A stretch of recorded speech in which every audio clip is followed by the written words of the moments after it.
You can't just look at mutual fund by looking at past performances. That is the biggest mistake most of the investors make today. Investing is always about long term.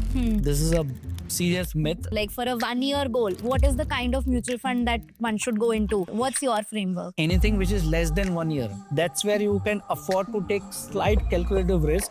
And there is one beautiful category in mutual fund which is it's a magic. How did you plan the right mutual fund for the right goal? I would like to literally ask your viewers to take a notepad today. Yeah. I'm going to give them a roadmap how they can look at mutual fund. The first advice is going to be very, very contrary, and I'm sure viewers will like it, but your parents will not like it.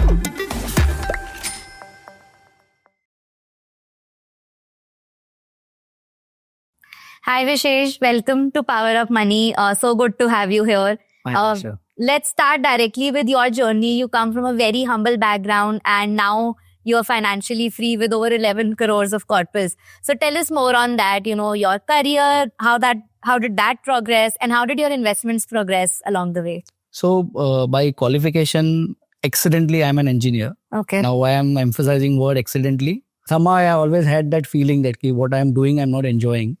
But it's like, once you have started, you have to complete it. So for the sake of completion, I have pursued my degree. When I was pursuing my MBA, there was a friend of mine who was working with UTI Mutual Fund those days, and he was at a very decent position. So after we had a decent amount of time spent with each other, we were studying together. He said that Vishesh, whatever skills that you are trying to exhibit, I personally feel you should explore finance as a subject because A, you are Gujarati, B, you are very good in maths, and C, and most importantly, you have got good convincing and negotiation skills and all those stuff. So why don't you explore something in, finance as a profession? So then I started looking out for opportunities. Luckily, I got opportunity very soon. So I got an interview call from ICICI Prudential, and then I cracked the interview and I decided, okay, I'll take my first step in this subject called finance. Okay. And then how did your salary progress over the years, especially in financial sector? Our audience would be curious on how does it grow? So in my engineering days, the job which I was doing, I started my career in 2004 at a 25,000 salary. Okay. And I ended my 5-year journey there in the same organization. I started 25,000, I ended there somewhere around 55, 60. Okay. And then I started ICICI में 60,000 से. Okay. And then when did you venture into your own business? I was told that if you somehow get into banks, you will be exposed to more gamuts of financial services products. Okay. So that's why I tried my hands and I luckily got an interview call from Standard Chartered Bank and I cracked that again. And I got into Standard Chartered Bank. Okay. There is a separate vertical in bank which is called as a wealth management. So there I was exposed to mutual funds, fixed deposit, corporate deposit, debentures, PMS and all those products. Then I realized that if you really want to excel in this profession, then you have to try to make it more and more customized. It can't be a product selling approach.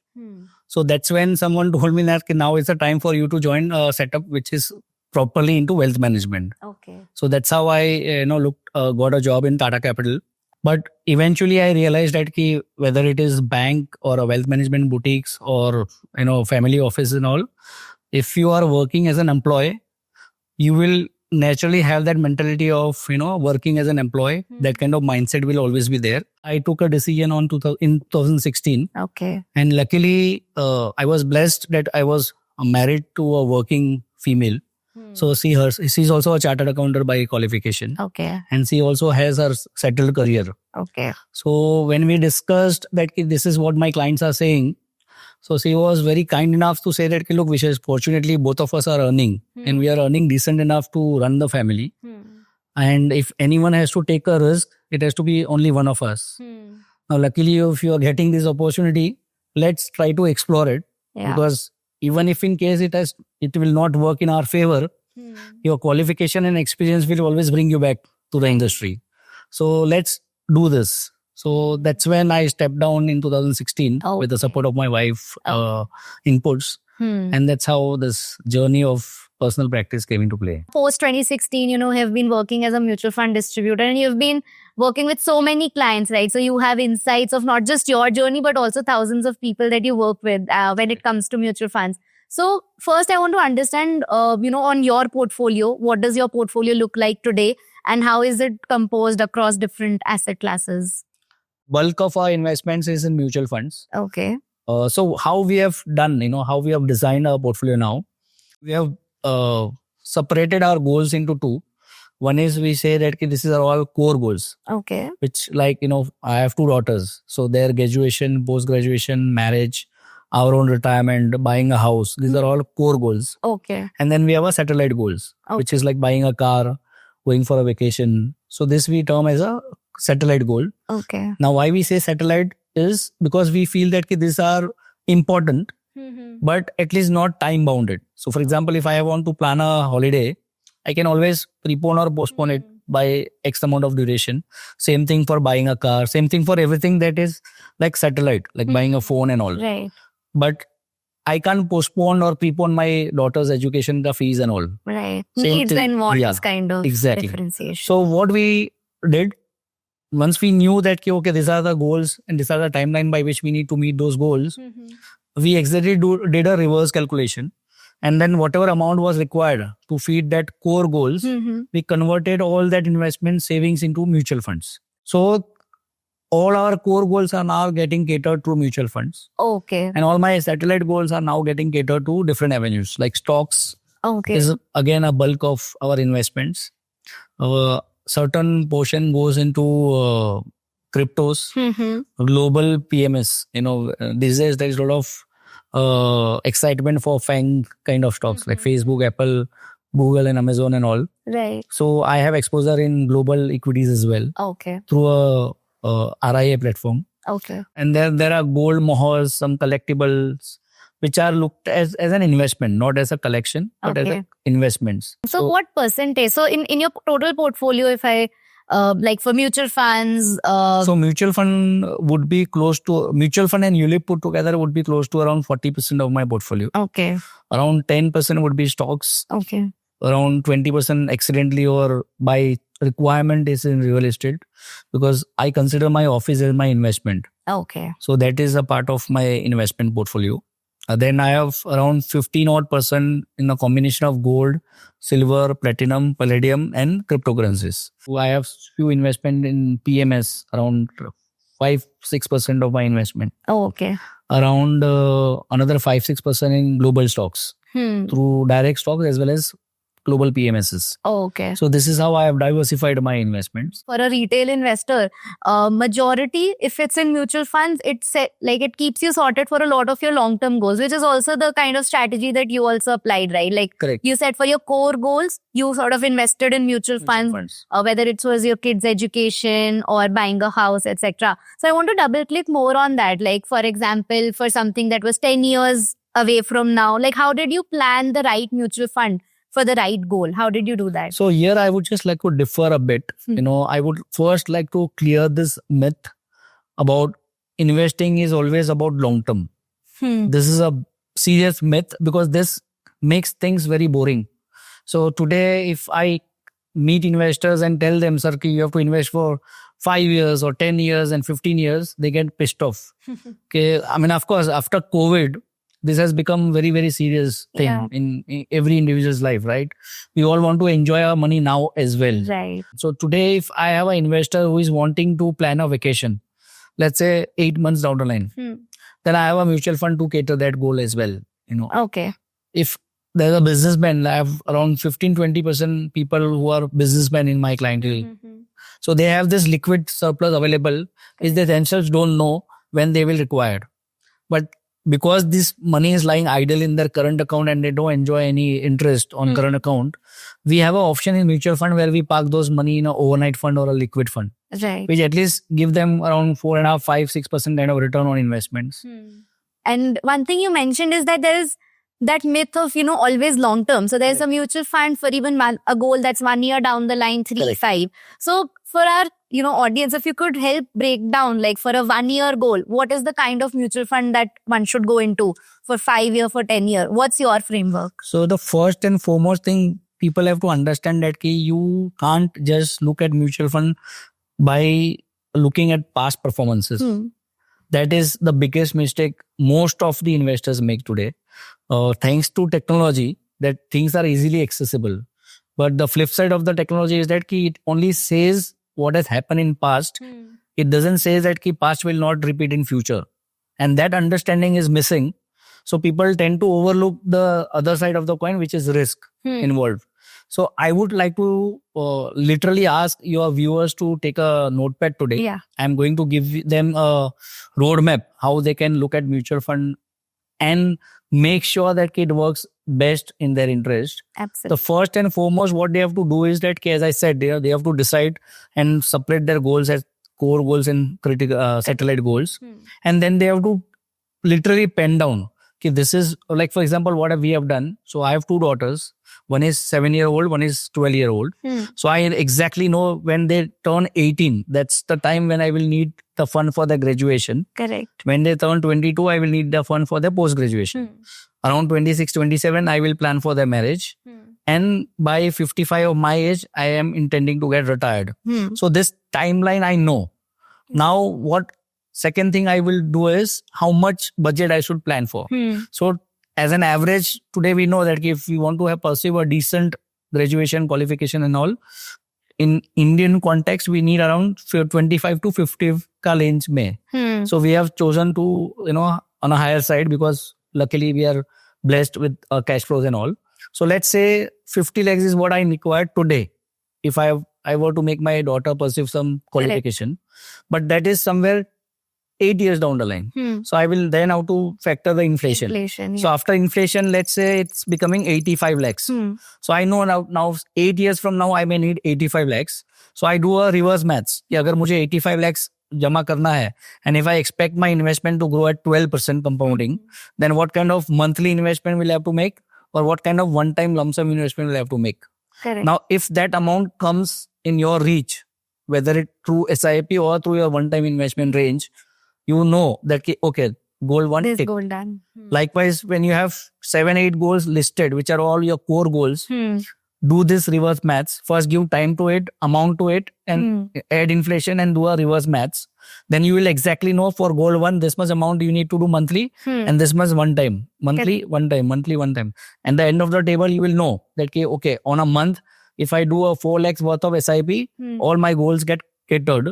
And if I make a lump sum amount of say X amount, all my goals get catered. So any goals which are less than 3 years, you should make sure that your investment is not linked to any high volatile asset classes, which is equity as an asset class, which is cryptos, which is personal lending, high credit risk papers. All those things are to be naturally filtered out because you know that you may need this amount of money in 3 years. Anything which is between 3 to 5 years, you can bring mixer. Like for example, if I have to talk about mutual fund as a category, then for your first goal, which is less than 3 years, I will further break it down.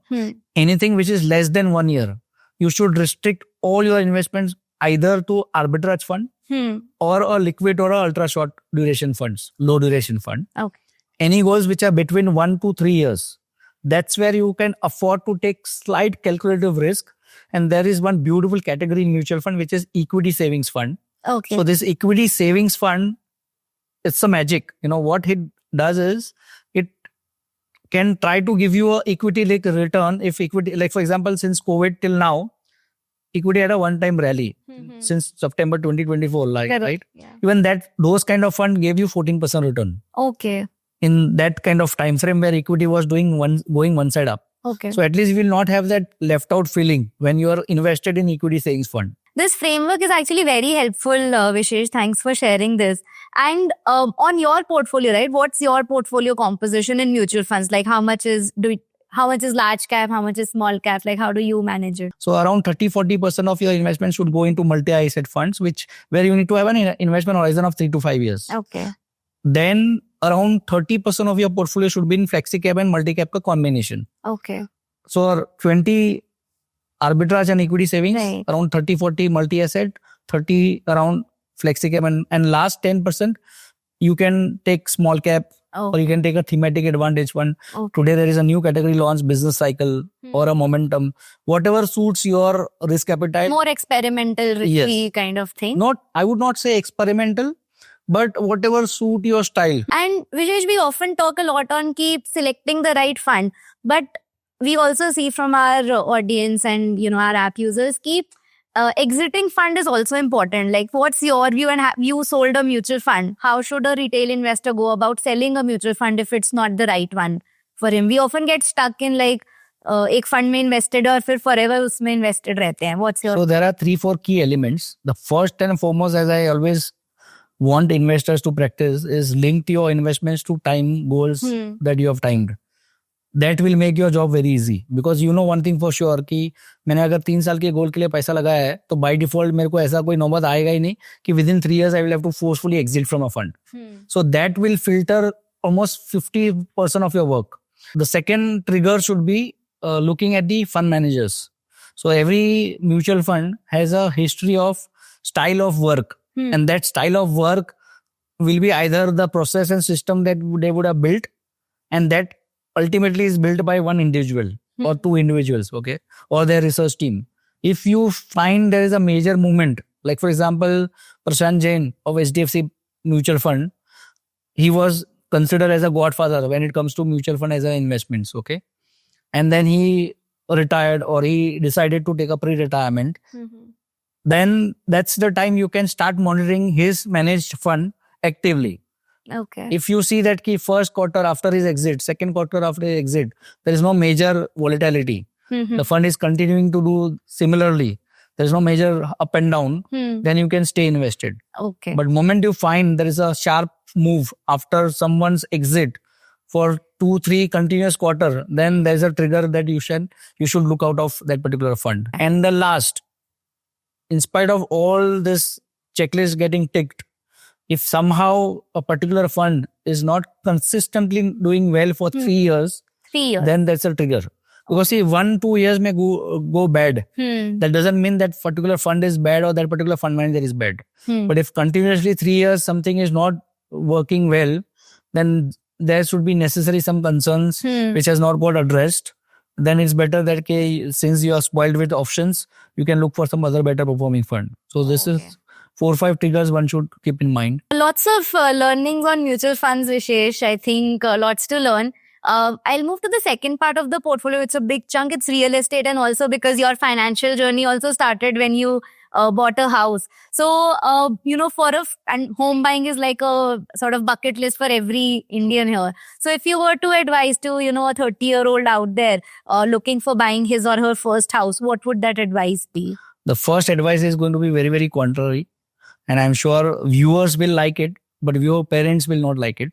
So I'm also born in a Indian customs and traditions, and we all have been taught by our parents that the first and foremost thing what you have to do in your life is buy property for yourself. So my first advice to your viewers will be, don't jump into buying a house when you are beginning your career.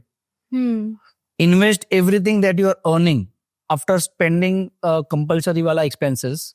Whatever you are left out, just invest. Allow that money to grow. Allow yourself to enjoy the benefit of compounding. We all say, right, 8 wonder of world, compounding. But unfortunately, because we are falling trap of loan and EMI in our initial career, we are never able to enjoy the benefit of compounding. So first decision I would request that you should have a serious discussion with your parents and convince them that I'm not in inclination to buy house now, but I have all the due respect of your sentiments and emotions that I will buy shelter for myself in a later date. But I'm making a commitment to you and myself that because I'm not buying a house which will help me not to service EMI, that portion of money I will convert into SIP and allow myself to build a wealth for myself.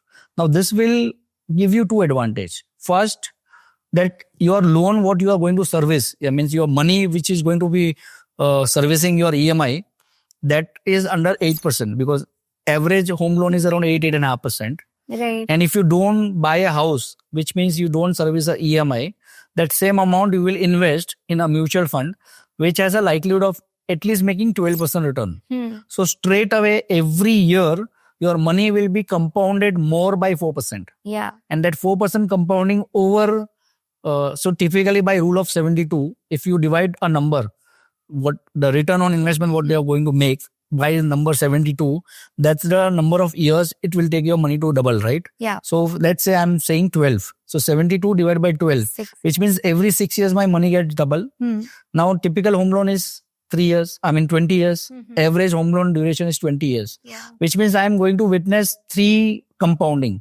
100 becoming 200, 200 becoming 400, and 400 becoming 800. Now the same house at the end of 20 years, if not at 1 crore, you would still be able to buy at 2 crores or maybe 2.5 crores. And like, because you service 2 home loans, right? 2 big home loans. Any tips and advices for servicing home loans? The first and foremost thing is to understand your CIBIL score. Because everything will be linked to your CIBIL score.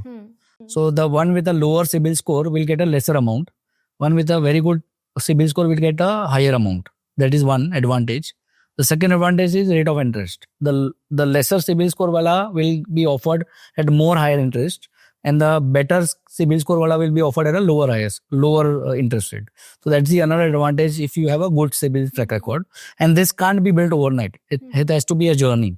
So your credentials will be seen for years to come out with a CIBIL score of yours. That is one thing what one has to keep in mind.